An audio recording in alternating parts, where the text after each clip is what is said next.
యువతీ యువకులకి ఉద్యోగ సమస్య, వివాహ సమస్య వేధిస్తూ ఉంటాయి. ఈ వీడియోలో మనం వివాహ సమస్య ఉన్నటువంటి యువతీ యువకులైనటువంటి వారికి, ముఖ్యంగా అబ్బాయిలకి ఏ విధంగా ఈ సమస్యని పరిష్కారం చేసుకోవచ్చో చూద్దాం. చాలామందికి వివాహం లేట్ అవ్వటమో, వివాహం దగ్గర దాకా వచ్చి సంబంధాలు పోవడమో ఇలాంటివి జరుగుతూ ఉంటాయి. ఇలాంటి వాటికి చాలా తేలికైనది, ఖచ్చితమైనటువంటి, అద్భుతమైనటువంటి పరిహారాన్ని ఈ వీడియోలో మనం తెలుసుకోవడానికి ప్రయత్నం చేద్దాం.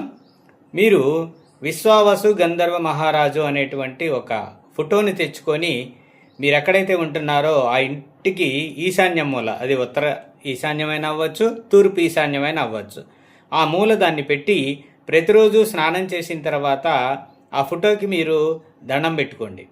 ఈ విధంగా కనుక మీరు ఆపకుండా 45 రోజులు కనుక చేసినట్టయితే వివాహం అయినటువంటి కేసులు చాలా ఉన్నాయి. ఇది అనుభవంలో నేను గమనించడం జరిగింది.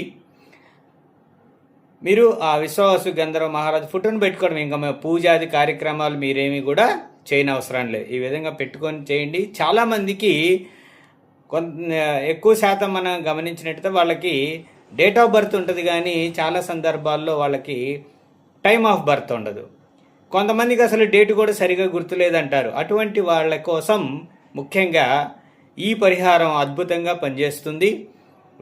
మామూలుగా మీకు date of birth, time of birth ఉంటే అది మీరు జ్యోతిష్కుని చూపించుకుంటారు, దానిలో మనకి అన్నీ కనిపిస్తాయి కాబట్టి దానికి సంబంధించిన పరిహారం మనం చేసుకోవచ్చు. అలా ఉన్నవాళ్ళు కానీ లేని వాళ్ళు కానీ ఎవరైనా సరే ఈ పరిహారాన్ని చేసుకోవడానికి ప్రయత్నం చేయండి.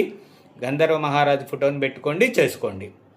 అయితే ఇలా చేస్తే 45 రోజుల తర్వాత వివాహం అవుతుంది. ఇంకా మీకు సత్వరం కనుక వివాహం కావాలి అని కనుక అనుకుంటే మీరు ఈ గంధర్వ మహారాజు ఫోటో పెట్టిన తర్వాత మీరేం చేయాలి అంటే, ఒక బ్రహ్మముద్ర అంటారు. బ్రహ్మముద్ర అంటే ఈ విధంగా 2 వేళ్ళని లోపలికి మడిచేసి ఈ దండం మోడల్లో, నమస్కారం మోడల్లో ఈ విధంగా కనుక చేసుకున్న తర్వాత నేను చెప్పబోయేటువంటి మంత్రాన్ని మీరు పఠించండి.